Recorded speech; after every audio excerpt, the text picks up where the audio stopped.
कैसे हैं आप सब लोग। Welcome to my channel education with Gaurav. मेरे इस चैनल पर एक बार फिर से आप सभी का स्वागत है। फ्रेंड्स, आज जो है हम उत्तराखंड एलटी टीचिंग एप्टीट्यूड से रिलेटेड एक इम्पॉर्टेंट आपका टॉपिक डिस्कस करने वाले हैं, जो कि होगा एक्शन रिसर्च, क्रियात्मक शोध से संबंधित। ओके, तो काफ़ी इंपॉर्टेंट टॉपिक है फ्रेंड्स, और इसके अंदर इससे जो है क्वेश्चन पूछे जाने की काफ़ी संभावना है। और इससे अंदर जितने भी पॉइंट्स होंगे, जो भी चीज़ें होंगी, वो हम डिस्कस करेंगे लास्ट में। इससे संबंधित रिलेटेड जो क्वेश्चंस हैं वो भी हम डिस्कस करने वाले हैं। तो आप लोग मेरे साथ बने रहिए और आज के जो इस वीडियो के अंदर पूरी एक एक जो चीज़ मैं बताऊंगा उसको समझ के चलिए, और लास्ट में क्वेश्चन को भी देखना। ओके फ्रेंड्स, तो चलिए शुरू करते हैं। और शुरू करने से पहले मैं बता देता हूँ फ्रेंड्स कि जो उत्तराखंड लेक्चरर है उससे संबंधित जो नोट्स हैं वो मैंने प्रिपेयर किए हैं in the form of PDF. और अगर आप लोगों को नोट्स चाहिए या मुझसे लेने हैं, परचेज करने हैं, तो आप लोग मुझे इस व्हाट्सअप नंबर के माध्यम से कांटेक्ट कर सकते हैं। यहाँ पर आप मैसेज कर लीजिए, कॉल करने की ज़रूरत नहीं है, आपको इन्फॉर्मेशन प्रोवाइड करा दी जाएगी। ओके फ्रेंड्स, तो चलिए शुरू करते हैं हम आज का सेशन, और जो कि होगा एक्शन रिसर्च क्रियात्मक शोध से संबंधित। ओके, तो चलिए शुरू करते हैं। तो फ्रेंड्स चलिए शुरू करते हैं। क्रियात्मक शोध या एक्शन रिसर्च क्या होता है। तो सबसे पहले जो क्रियात्मक शोध है उसकी जो अवधारणा है उसको कोलियर ने 1993 में अमेरिका में प्रस्तुत किया था, यानी अमेरिका के अंदर प्रस्तुत किया था।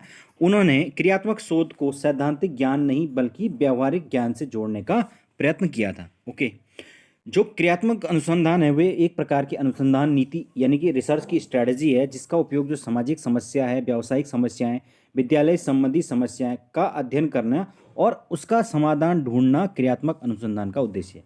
तो पहली बात तो सबसे पहले ये समझना जरूरी है कि आखिर ये एक्शन रिसर्च क्या होता है। एक्शन रिसर्च का मतलब होता है कि किसी भी प्रकार की जो सामाजिक, व्यावसायिक या विद्यालय में जो और समस्याएं आती हैं उनका तात्कालिक जो है समाधान ढूंढना और व्यावहारिक समाधान ढूंढना, वो क्या कहलाता है, एक्शन रिसर्च या क्रियात्मक अनुसंधान कहलाता है। ओके, अब आगे चलते हैं। हम सबसे पहले इसमें हम डेफिनेशन देखेंगे या परिभाषा देखेंगे, जिसके सबसे अंदर पहले जो डेफिनेशन है वो है कोरे की। कोरे के अनुसार क्रियात्मक अनुसंधान वह प्रक्रिया है जिसके द्वारा व्यावहारिक ज्ञानकर्ता वैज्ञानिक ढंग से अपनी समस्याओं का अध्ययन करता है, निर्णय लेता है, वह क्रियाओं में निर्देशन, सुधार व मूल्यांकन को करता है। ओके, तो ये है रेवर कोरे जो उन्होंने डेफिनेशन दी थी। नेक्स्ट है जो रेवर है, उनके अनुसार क्रियात्मक शोध वह अनुसंधान है जो इस उद्देश्य से किया जाता है कि घटनाओं की जो समझ है उसको प्राप्त की जाए और वास्तविक जो विश्व की समस्याएं हैं उनका व्यावहारिक उपयोग एवं समाधान किया जाए। तो किस प्रकार से जो है जो भी समस्याएं आती हैं सामाजिक जीवन में या विद्यालय के लाइफ में, उसमें उसका व्यावहारिक समाधान क्या हो सकता है, वो जो है वो एक्शन रिसर्च के ऊपर डिपेंड करता है। ओके, यानी एक्शन रिसर्च का उद्देश्य वह है। तो आप लोग समझ गए होंगे। चलते हैं आगे। आगे जो है कहा जा रहा है कि उपरोक्त जो परिभाषाएं हैं उनसे विश्लेषण के आधार पर यह कहा जा सकता है कि अनुसंधान एक सुव्यवस्थित व अन्वेषणात्मक क्रिया है। अन्वेषणात्मक का मतलब होता है रिसर्च करना, जिसका जो उद्देश्य होता है व्यक्तियों द्वारा जो सुधार एवं परिवर्तन से रिलेटेड हैं किए जा रहे वर्तमान प्रयासों का अध्ययन करना और उनमें संरचनात्मक परिवर्तन लाना है। यानी कि न केवल उनका अध्ययन करना है बल्कि उनके अंदर किस प्रकार से स्ट्रक्चरल चेंज लाया जाए प्रॉब्लम को सॉल्व करने के बाद, या प्रॉब्लम को सॉल्व करने के लिए पूरे स्ट्रक्चरल को किस प्रकार से बदला जाए, इन सब चीज़ों के बारे में देखा जाता है या डिस्कस किया जाता है। तो ये है हमारा एक्शन रिसर्च। अब हम देखते हैं इसकी क्या क्या विशेषताएं होती। तो चलते हैं आगे। एक्शन रिसर्च या क्रियात्मक शोध की विशेषताएं या क्वालिटीज।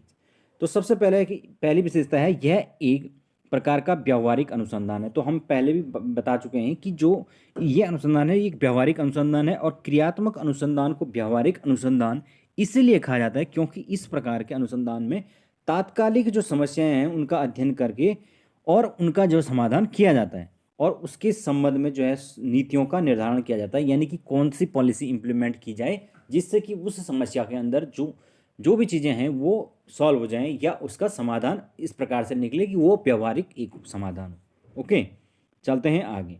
नेक्स्ट है हमारे पास वस्तुपरक अध्ययन पद्धति का उपयोग। तो इसके अंदर क्या होता है, ऐसा अध्ययन प्रयत्न मूल के प्रक्रम के आधार पर नहीं होता बल्कि ऐसा लक्ष्यपूर्ण या विवेकपूर्ण अध्ययन होता है जिसका जो आधार है वो पूर्वाग्रह रहित, निष्पक्ष व वस्तुनिष्ठ अध्ययन पद्धति से होता है। यानी कि जब हम इस प्रकार का एक्शन रिसर्च करते हैं तो वहाँ पर हमें क्या होना पड़ता है, सभी प्रकार के पूर्वाग्रहों से मुक्त होना पड़ता है, यानी कि अनबायस्ड तरीके से जो है काम करना होता है। किसी बच्चे की किसी प्रॉब्लम के ऊपर अगर हम रिसर्च कर रहे हैं या उसके ऊपर शोध कर रहे हैं, क्रियात्मक शोध कर रहे हैं, तो उसके लिए हमें क्या करना पड़ेगा, पहले उसके प्रति जो है सभी प्रकार के जितने भी पूर्वाग्रह हमारे दिमाग में उनको हटाना पड़ेगा और लक्ष्यपूर्ण तरीके से जो है उस पर काम करना होगा। चलते हैं आगे। नेक्स्ट है चक्रात्मक अध्ययन प्रक्रम। चक्रात्मक का मतलब होता है साइक्लिक। तो ये जो प्रक्रम है अध्ययन का, ये पूरा एक साइक्लिक प्रोसेस है। इसमें क्या होता है, जो क्रियात्मक अनुसंधान प्रक्रम एक चरण में पूरी तरीके से समाप्त नहीं हो जाता है कि एक बार किया और समाप्त हो गया, बल्कि ये एक पूरा का पूरा साइक्लिक प्रोसेस है जिसके अंतर्गत अनुसंधान क्रिया फिर अनुसंधान क्रिया इस तरीके से चलती रहती है। ये सतत रूप से चलती है। इसमें क्या होता है, अध्ययन समस्या से संबंधित निष्कर्षों का निर्णय निरंतर मूल्यांकन से होता रहता है। तदनुसार संबंधित जो कार्यकलाप है उनमें आवश्यक सुधार का प्रक्रम चलता ही रहता है। यानी कि जो है समस्या के सुधार के बाद वापस जो है मूल्यांकन किया जाता है। मूल्यांकन के बाद जो कमियां रहती है उनके अंदर फिर से जो है वो सुधार किया जाता है और फिर उनसे उनका मूल्यांकन किया जाता है। इस प्रकार से जो है लगातार ये प्रोसेस चलती रहती है, इसीलिए इसको एक चक्रात्मक या साइक्लिक प्रोसेस कहा जाता है। ओके फ्रेंड्स, तो समझ गए होंगे आप। आगे चलते हैं। आगे है नेक्स्ट, केवल तात्कालिक समस्या के समाधान से संबंधित है। तो ये भी एक एक्शन रिसर्च की विशेषता है कि ये वहाँ पर जो तात्कालिक समस्या है, जो एट द प्रेजेंट वहाँ पर समस्या है, उसके समाधान के लिए जो है प्रयोग में होती है।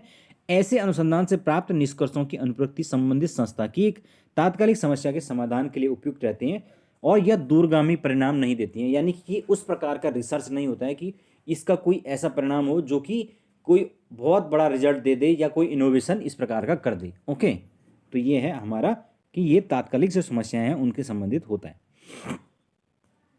आगे चलते हैं। नेक्स्ट है हमारे पास समस्या अनुपस्थित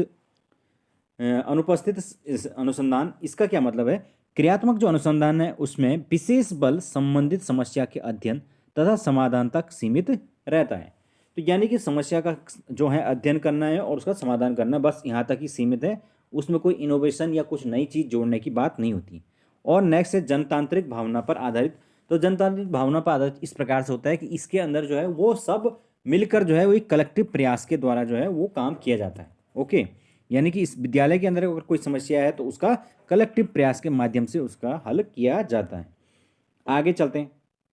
अब हम बात करेंगे कि इसके क्या क्या चरण होते हैं। चरण का मतलब होता है स्टेप्स। ओके, तो स्टेप्स का क्या होते हैं, सबसे पहले जो पहला स्टेप होता है वो है समस्या का अभिज्ञान, यानी कि उसको संज्ञान में लाना। ओके, तो सबसे पहले इस चरण में देखा जाता है कि भाई कौन सी समस्या है जिसका कि अध्ययन किया जाना आवश्यक है और उसके बाद समस्या को निश्चित किया जाना चाहिए।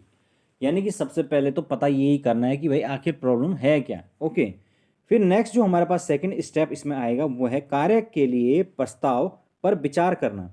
अब हमने जो समस्या है उसको जो है जान लिया है, अब हम उसके कार्य पर क्या करेंगे, विचार करेंगे, यानी उस समस्या के ऊपर विचार करेंगे। किसी एक कार्य को करने के लिए अलग अलग तरह के विचार दिए जा सकते हैं, यानी कि जो मल्टीपल जो विचार हैं जब वो आते हैं तो उसमें से क्या होता है, तभी जो है उन विचारों को छंटनी करके उसमें से एक अमृत निकलता है और तब समस्या का क्या नहीं होता है, समाधान होता है। तो यही हर चीज़ के ऊपर होता है, किंतु प्रत्येक विचार अध्ययन की दृष्टि से अनुकूल नहीं होता है। अतः आवश्यक है इन सभी प्रस्तावों का गहन अध्ययन कर विचार विमर्श को अधिक अनुकूलतम तरीके से चुना जाए, है ना। जैसे कि आपने देखा होगा कि जो अभी न्यू एजुकेशन पॉलिसी 2020 में बनी है, इसके अंदर जो है माननीय निशंक जी ने बताया था कि 2 लाख से ज़्यादा जो है वो सजेशन आए थे। तो इस प्रकार से उस मतलब जो विद्यार्थियों की कई प्रकार की समस्याएं उन पर 2 लाख से ज़्यादा सजेशन आए थे। तो उसमें हर कोई जो है सजेशन ऐसा तो नहीं होगा कि सही होगा, उनमें से देखना पड़ेगा कि कौन से जो है सजेशन रखने लायक हैं, कौन से विचार करने लायक हैं, कौन से हटा देने चाहिए। तो इन सबको जब देख कर एनालाइज करके और उन पर गहन विचार होगा तब जाके यह उसमें से वो पॉलिसी निकल के आई जो कि फाइनली जो है इम्प्लीमेंट की गई। तो यही चीज़ जो है इसमें भी किया जाता है। नेक्स्ट है हमारे पास क्रियात्मक परिकल्पना के निर्माण करना। तो यहाँ पर जो तीसरा स्टेप्स इसके अंदर आता है कि हाइपोथेसिस, परिकल्पना जो है उस समस्या से संबंधित एक हाइपोथेसिस का निर्माण करना। हाइपोथेसिस आपने सुना होगा कि किस प्रकार से जो है साइंस जो है उसके अंदर प्रत्येक जो समस्या होते हैं उसके समाधान के लिए पहले एक हाइपोथेसिस या परिकल्पना का निर्माण किया जाता है, ठीक है। और ये किसी भी शोध के लिए आवश्यक है और प्राथमिक संकल्पना का निर्माण करना, और यह चरण किसी भी शोध के लिए अत्यंत आवश्यक होता है। यह ध्यान में रखा जाना चाहिए कि समस्या से ही संबंधित यह परिकल्पना होनी चाहिए। इसके अंदर हम क्या करते हैं, किसी मतलब मान लेते हैं कि भाई इस कारण से ये समस्या उत्पन्न हो रही है, तो ये एक क्या हो गई, परिकल्पना हो गई। नेक्स्ट है कि परिकल्पना की अब जांच भी करनी चाहिए, है ना।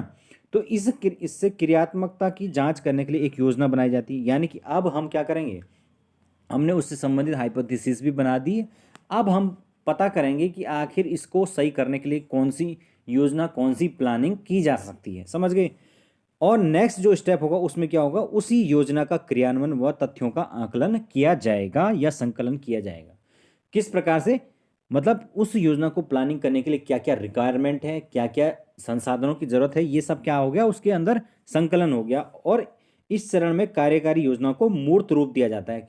अभी तक जो चीज़ हम कागजों पर सोच रहे हैं, दिमाग में सोच रहे हैं, उसको जमीन पर कैसे उतारा जाए। मूर्त रूप का मतलब होता है कि वास्तविक रूप, एक्चुअल जो है ग्राउंड वर्क जो है वो किस प्रकार से दिया जाए।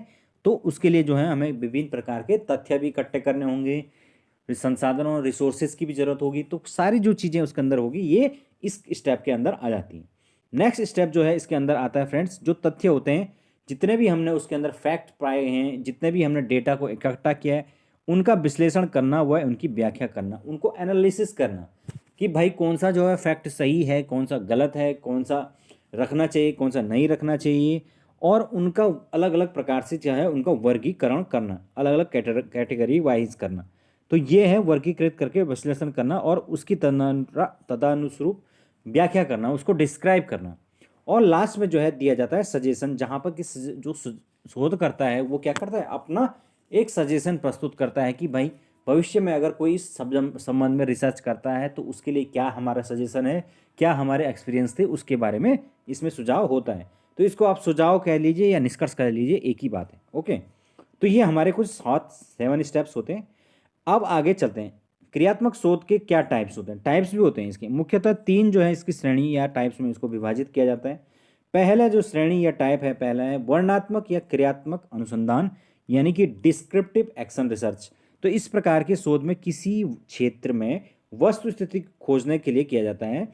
और उदाहरण के लिए जैसे कि हम बोल सकते हैं कि किसी स्कूल के पुस्तकालय का अध्ययन करना, किसी स्कूल के खेलकूद कार्यक्रम का अध्ययन करना। तो यहाँ पर जो है हम क्या करेंगे, डिटेल स्टडी करेंगे, काफ़ी डिस्क्रिप्टिव स्टडी इस चीज़ की करेंगे कि भाई वहाँ पर पुस्तकालय में क्या है, क्या नहीं है, किस प्रकार की किताबें हैं, बच्चे क्यों इंटरेस्टेड नहीं हैं, या खेल कूद में का कार्यक्रम किस प्रकार से बनाना चाहिए। तो ये क्या हो सकता है, यहाँ पर पूरी तरीके से डिटेल एक तरह से रिसर्च की जा सकती है। नेक्स्ट हमारे पास सेकंड आता है डायग्नोस्टिक टेस्ट या डायग्नोस्टिक एक्शन रिसर्च। तो जिसके बारे में हम पहले भी बहुत सारी जो है वीडियोस के अंदर डिस्कस कर चुके हैं। यहाँ पर क्या होता है कि भाई किसी प्रचलित प्रक्रिया के अंदर कमियों को पहचानना और उसका निदान करना ही क्या कहलाता है, डायग्नोस्टिक टेस्ट कहता है। जैसे फॉर एग्जांपल के लिए कहा गया कि भौतिक विज्ञान यानी फिजिक्स में अगर छात्रों की कम अंक आ रहे हैं या उनकी उपलब्धि कम है तो उनको किस प्रकार से दूर किया जा सकता है, क्या कारण है इसकी, इन सब के ऊपर जो है काम करना, ये क्या कहलाएगा, एक्शन रिसर्च कहलाएगा। नेक्स्ट है हमारे पास प्रायोगिक क्रियात्मक अनुसंधान, यानी कि एक्सपेरिमेंटल एक्शन रिसर्च। अब क्या होगा तीसरे स्टेप में, इस प्रविधि में शिक्षा में नवीन प्रयोग विचारों का प्रयोग किया जाता है जिससे कि प्रचलित प्रणाली में उन्नयन किया जा सके, यानी कि इनोवेशन किया जा सके। और उदाहरण के लिए जैसे छात्र जो है केंद्रीय अधिगम को प्रोत्साहित करना, सतत व्यापक मूल्यांकन प्रवृत्ति का प्रयोग करना। तो इस स्टेप में हम क्या करेंगे, एक्सपेरिमेंटली ये पता करेंगे कि आखिर बच्चे के अंदर कुछ प्रकार की कोई नई टेक्नोलॉजी का अगर प्रयोग करके उसको सिखाया जा सकता है कि नहीं सिखाया जा सकता है। जैसे कि उसका अगर उस वो नहीं सीख पा रहा तो उसका अगर कंटिन्यूस जो है मूल्यांकन किया जाए, लगातार सतत और व्यापक मूल्यांकन किया जाए तो उससे क्या अंतर आएगा। या अगर उसको हम क्या करें, उसको किसी प्रकार का प्रोत्साहन दें तो उससे क्या फर्क पड़ेगा। या कोई नई टेक्नोलॉजी यूज़ कर सकते हैं, जैसे कि फॉर एग्जांपल अगर हम सॉलिड स्टेट को पढ़ा रहे हैं केमिस्ट्री के अंदर और वहाँ पे भाई बहुत सारे स्ट्रक्चर आ रहे हैं, पैकिंग आ रही है, हेक्सागोनल पैकिंग आ रही है, क्यूबिक पैकिंग आ रही है, अलग अलग प्रकार की पैकिंग होती है। तो उसमें क्या होता है, 3D स्ट्रक्चर होते हैं। तो इस जो बच्चा है वो उसको ब्लैक बोर्ड पे नहीं समझ पा रहा है, तो क्या कर सकते हैं, उसको प्रोजेक्टर के माध्यम से 3D स्ट्रक्चर के माध्यम से समझा सकते हैं कि भाई इस प्रकार की इसके अंदर पैकिंग होती है, क्लोज क्यूपिंग, हेक्सागोनल पैकिंग, ये सारी चीज़ें जो है हम उसको समझा सकते हैं। तो इससे क्या होगा, हमने जो है एक नवीन प्रौद्योगिकी का प्रयोग करके जो है बच्चे पे एक तरह के रिसर्च किया और हमने उसके बाद पा लिया कि भाई हाँ, इससे बच्चा जो है वो अब उसकी समझ में आ चुका है। तो ये होता है हमारा प्रायोगिक जो है वो एक्शन रिसर्च या एक्सपेरिमेंटल एक्शन रिसर्च। तो इस प्रकार से फ्रेंड्स ये 3 टाइप से जो है एक्शन रिसर्च होता है, ठीक है। अब आगे हम देखते हैं कि इसका स्कोप क्या होते हैं, स्कोप ऑफ एक्शन रिसर्च, यानी कि किन किन क्षेत्रों में जो है वो विद्यालयी जीवन के अंदर एक्शन रिसर्च किया जा सकता है, ठीक है। तो पहला है विद्यालय के संगठन प्रशासन से संबंधित जो समस्याएं आती हैं उनके समाधान के लिए जो प्रधानाचार्य प्रिंसिपल है वो क्या कर सकता है, क्रियात्मक का अनुसंधान करता है, ओके। नेक्स्ट है परीक्षाओं में अगर नकल हो रही है तो उसकी समस्या को किस प्रकार से रोका जा सकता है, उसके लिए जो है एक्शन रिसर्च किया जा सकता है। नेक्स्ट है छात्र जो हैं या शिक्षक हैं उनमें विभिन्न जो समस्याएं हैं या छात्रों की आपस में अपनी कोई भी समस्याएं हैं उनके लिए जो एक्शन रिसर्च होता है। छात्रों की अनुपस्थिति हो रही है, छात्र बंक मार के इधर उधर जा रहे हैं, कुछ छात्रों का नहीं विद्यालय आने का मन करता है या वो बहुत लेट आते हैं, इन सभी समस्याओं का जो है रिसर्च किया जा सकता है। नेक्स्ट है जो विद्यालय है वहाँ पर भाषा शिक्षण के अंदर अगर बच्चों की स्पेलिंग में कोई दिक्कत है, उनको वचन की समस्या है यानी कि एक वचन बहुवचन इस प्रकार की चीज़ों में समस्याएं हैं, इन सभी चीज़ों में जो है वो एक्शन रिसर्च किया जा सकता है, क्योंकि लैंग्वेज जो है वो उसके अंदर बहुत सारी दिक्कतें बच्चों को आती। नेक्स्ट है शिक्षकों द्वारा जो है वो विभिन्न जो विषय हैं उनको दिए जाने वाले गृह कार्य जो है उसको किस प्रकार से प्रभावशाली बनाया जा सकता है। तो जो होमवर्क होता है उसके अंदर भी फ्रेंड्स जो है बच्चे इंटरेस्ट नहीं लेते हैं, उन्हें वो एक बोझ लगता है। तो होमवर्क को किस प्रकार से इंटरेस्टिंग बनाया जाए ताकि उनको वो बोझ ना लगे बल्कि वो अच्छे से उसको करें और उसको उनके दैनिक जीवन से कनेक्ट करने के बाद दिया जाए। तो इसलिए जो है ये इस पर एक एक्शन रिसर्च की जा सकती है। नेक्स्ट है छात्रों की जो अभिरुचि है यानी कि इंटरेस्ट है, उनका अपना ध्यान है, उनकी तत्परता है, उनके अंदर जो जिज्ञासा है, इन सब चीज़ों को किस प्रकार से डेवलप करें, इसके लिए जो है कोई इनोवेटिव तरीका निकाला जा सकता है, उसके लिए एक्शन रिसर्च हो सकती है। शिक्षक जो है उसमें शिक्षण जो होता है उसमें प्रयुक्त होने वाली सहायक सामग्री जिसकी उपयोगिता के संबंध में निर्णय लेने के लिए इसका प्रयोग करते हैं। तो हम जो है भाई कौन सी शिक्षा सामग्री जो है किस पाठ के अंदर प्रयोग करनी है, किस लेसन के अंदर कौन सी उपयुक्त शिक्षण सामग्री होगी जिसके माध्यम से उसको इफेक्टिव बनाया जा सकते हैं, उसका प्रयोग जो है वो भी एक एक्शन रिसर्च के अंदर आता है। और कक्षा जो शिक्षण विधियाँ, ये तो ऑब्वियसली बात है कि हम क्या करेंगे, जो टीचिंग मेथड्स हैं, टेक्निक्स हैं, युक्तियाँ हैं, जितने भी सूत्र हैं उन सब का प्रयोग जो है उसके माध्यम से एक्शन रिसर्च किया जा सकता है। तो ये सारी जो हैं इसके स्कोप के अंतर्गत आते हैं। चलते हैं आगे। नेक्स्ट है हमारे पास क्रियात्मक अनुसंधान के गुण। अब हम इसके कुछ गुण भी होते हैं। पहला गुण है स्थानीय तात्कालिक समस्याओं को तुरंत अध्ययन करना, यानी कि तात्कालिक जो हम पहले भी बात कर चुके हैं, ये स्थानीय जो समस्याएं होती हैं और जो तात्कालिक समस्याएं होती हैं उनका इसके अंदर हल किया जाता है या उनको सॉल्व किया जाता है। नेक्स्ट है समस्या के मूल्यांकन में सहायक होता है। तो कोई भी समस्या है उसका जब हम उस पर एक्शन रिसर्च करते हैं तो एक तरह से हम उसका क्या करते हैं, मूल्यांकन या इवैल्यूएशन करते हैं, और जिस इवैल्यूएशन के बाद हम उसका क्या करते हैं, उसको डायग्नोस कर लेते हैं। नेक्स्ट है समस्याओं के नीति निर्माण में सहायक। उसके बाद जब हम डायग्नोस करते हैं तो उसके बाद उसका जो है सॉल्यूशन निकालने के लिए उसमें जो है उससे रिलेटेड पॉलिसी के अंदर भी चेंज करते हैं, है ना। फॉर एग्जांपल अगर आप प्रिंसिपल हैं और एज ए प्रिंसिपल आपको या आप कुछ भी हैं, हेड आपका क्लास टीचर हैं, कुछ भी हैं, तो आप देखते हैं कि आप कई तरह की व्यवस्थाएं जो हैं एज ए मैनेजमेंट के तौर पर करना आपको पड़ती है। फॉर एग्जांपल अगर जो प्रेयर सेशन है वो बच्चों उसमें इंटरेस्ट नहीं लेते हैं, वो बहुत ज़्यादा बोर होते हैं, तो उसको किस प्रकार से इनोवेटिव बनाया जा सकता है, उसके लिए पॉलिसी आप डिसाइड कर सकते हैं कि भाई हर दिन जो है वो नए तरीके का जो है वो कुछ अलग तरीके के कार्यक्रम जो है किए जाएँ या नए नए प्रकार के आपकी प्रेयर्स की जाएँ ताकि वो बच्चे हैं वो थोड़ा इंटरेस्ट से उसमें काम करें, ओके। तो इस प्रकार की जो पॉलिसी मेकिंग होती है ये इसके अंतर्गत आती है। नेक्स्ट है अब हम इसके अंदर जो मैंने कुछ क्वेश्चंस डाले हैं उसको डिस्कस कर लेते हैं। तो सबसे पहला ही क्वेश्चन है क्रियात्मक अनुसंधान है। तो यहाँ पर जो ऑप्शन है वो आपको दिख रहे होंगे। तो फ्रेंड्स इसका जो राइट आंसर है ऑप्शन सी है। यहाँ पर जो क्रियात्मक अनुसंधान है उसके अंतर्गत बाह्य व आंतरिक दोनों प्रकार के मूल्यांकन आते हैं, ओके। चलते हैं आगे। नेक्स्ट है क्रियात्मक अनुसंधान का मुख्य उद्देश्य है। तो जो इसका मुख्य उद्देश्य है मैंने अभी बताया आपको कि व्यावहारिक जो है वो समस्याओं का समाधान करना ही एक इसका मुख्य उद्देश्य होता है। नेक्स्ट है हमारे पास क्रियात्मक अनुसंधान का सबसे पहले सूत्रपात किस देश में हुआ। तो हमने अभी डिस्कस किया था कि इसका जो पहला जो सूत्रपात हुआ वो अमेरिका के अंदर हुआ था, यूनाइटेड स्टेट ऑफ अमेरिका के अंदर। नेक्स्ट है क्रियात्मक जो अनुसंधान है वह सीमित होता है, यानी कि हमें बताना है वो कहाँ तक सीमित होता है, तो वो विद्यालय तक ही सीमित होता है। ऐसा नहीं कि उसको घर के या मोहल्ले के अंदर किया जा सकता है। ओके, नेक्स्ट है, आगे चलते हैं। शिक्षण, हिंदी जो शिक्षण है उसमें क्रियात्मक अनुसंधान की समस्या है। तो यहाँ पर हम क्या बता सकते हैं, इसका आंसर डी है, क्योंकि जो भी हिंदी शिक्षण होता है उसमें हर प्रकार का, चाहे वो शुद्ध उच्चारण से संबंधित हो, राइटिंग से संबंधित हो, या कई बच्चों को पूरे पूरे वाक्य लिखने में दिक्कत होती, इन सभी में जो है एक्शन रिसर्च हुआ करा जा सकता है। ठीक है, नेक्स्ट है, क्रियात्मक अनुसंधान का संपादन करता है। तो पहला है शोधकर्ता, दूसरा है हिंदी शिक्षक, तीसरा है ए बी दोनों, और उपरोक्त में से कोई नहीं। तो इसका जो सही आंसर है वो होगा फ्रेंड्स सी होगा। यहाँ पर पता नहीं बी गलती से हो गया, दोनों ही चीज़ें इसके अंदर, इनका जो संपादन जो है वो किया जा सकता है क्रियात्मक अनुसंधान के अंतर्गत। नेक्स्ट है, क्रियात्मक जो अनुसंधान है उसको शिक्षा जगत में स्थायी रूप से किसने प्रतिष्ठित किया था। तो ब्लेयर है, लेविन है, कोनियर है, और नेक्स्ट है हमारे पास स्टीफन एवं कोरे। तो राइट आंसर है फ्रेंड्स स्टीफन एवं कोरे। उन्होंने इसका जो है, जिनकी हमने अभी डेफिनेशन भी पढ़ी थी, तो वो हैं जिन्होंने शिक्षा जगत के अंदर इसको इस्टेब्लिश किया था। नेक्स्ट है, क्रियात्मक अनुसंधान के प्रवर्तक कौन है।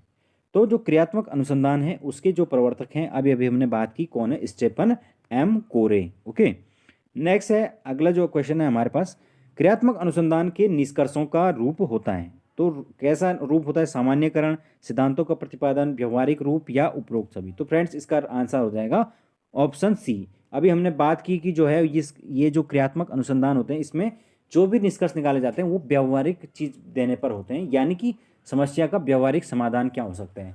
फॉर एग्जाम्पल, अगर लाइब्रेरी से संबंधित समस्या है तो वहाँ पर सैद्धांतिक रूप से तो कहने के लिए बहुत कुछ कहा जा सकता है कि इतनी किताबों की व्यवस्था हो जाए, ऐसे वाले एसी रूम की व्यवस्था हो, या ये हो जाए। तो उतनी जो है वो व्यवस्था क्या व्यावहारिक रूप में हो सकती है कि नहीं हो सकती, एक्शन रिसर्च के अंदर वो चीज़ देखी जाती है। नेक्स्ट है, क्रियात्मक जो शोध है उसकी रूपरेखा होती है। तो पहला है लचीली, दूसरी है नमनीय, तीसरी है कठोर, और चौथा है दोस्तों सरल। तो इसका जो राइट आंसर है ऑब्वियसली बात है लचीला। जहाँ पर भी लचीलेपन की बात हो या फ्लेक्सिबिलिटी की बात हो, हमेशा वही ऑप्शन जो है करेक्ट होता है।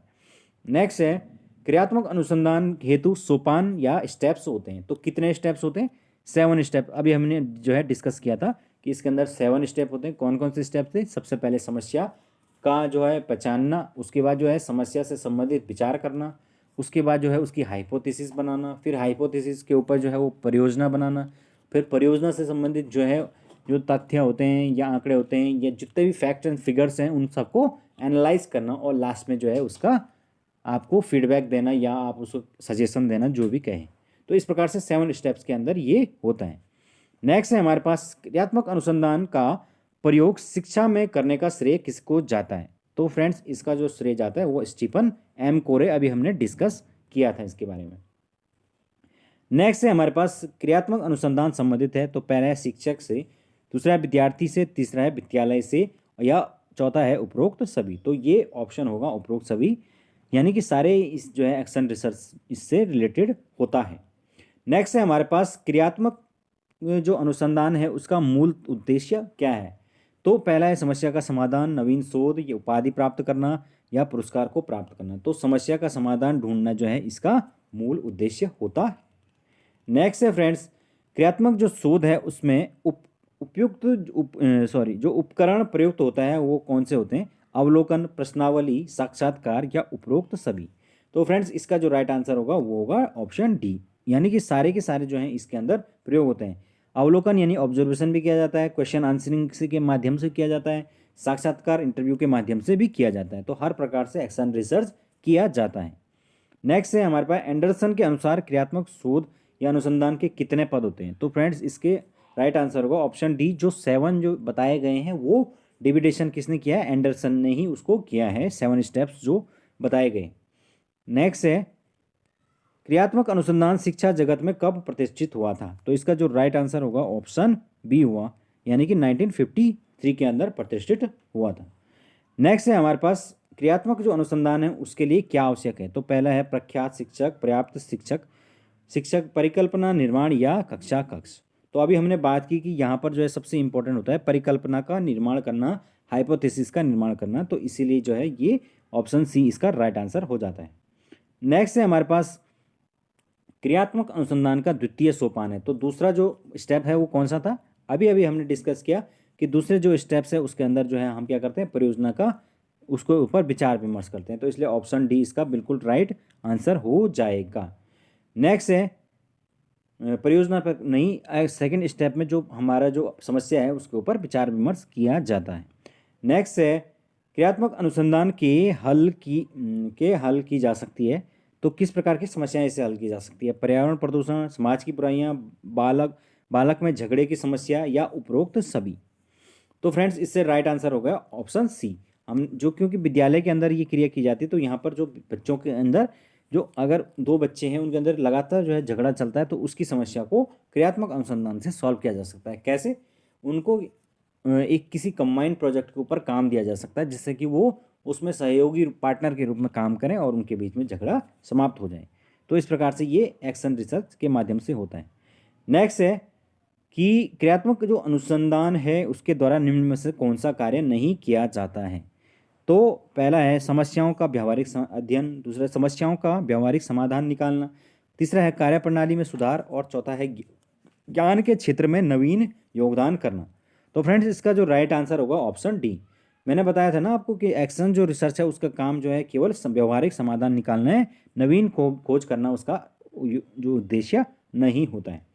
अब है कि क्रियात्मक अनुसंधान का अंतिम सोपान। तो अंतिम सोपान क्या है, सजेशन या निष्कर्ष। तो यहाँ पर ऑप्शन सी बिल्कुल सही है कि दूसरों को परिणाम की सूचना देना, जिसमें कि आने वाले लोगों को परिणाम की सूचना देकर कुछ सजेशन दिए जाते हैं। नेक्स्ट क्वेश्चन ये भी वही है, अंतिम चरण कौन सा है, तो अंतिम चरण जो है वो निष्कर्ष है। नेक्स्ट है विद्यालय में क्रियात्मक अनुसंधान का प्रयोग किया जा सकता है। तो पहला है इसमें शिक्षण विधियों के प्रविधियों सुधार, विद्यालय में अध्ययन के प्रति रुचि विकसित करना, विद्यालय में अनुशासन से संबंधित समस्याओं का समाधान या उपरोक्त सभी। तो इसका आंसर मेरे ख्याल से सब जानते हैं, उपरोक्त सभी, यानी कि सारी समस्याओं के लिए जो है इस प्रकार का ये यूज किया जा सकता है। नेक्स्ट है क्रियात्मक जो अनुसंधान है उसके विषय में कौन सा कथन गलत है। तो हमें बताना है कौन सा कथन गलत। तो इसके परिणामों का प्रयोग शोधकर्ता ही करता है, इसके परिणामों का सामान्यीकरण किया जा सकता है। तीसरा है इसके अंदर कि इसके जो यह जो सी है वो कह रहा है कि कार्य करने वाला जो है शोधकर्ता कार्य करने वाला ही शोधकर्ता होता है। और चौथा है यह दैनिक समस्याओं के समाधान में सहायक।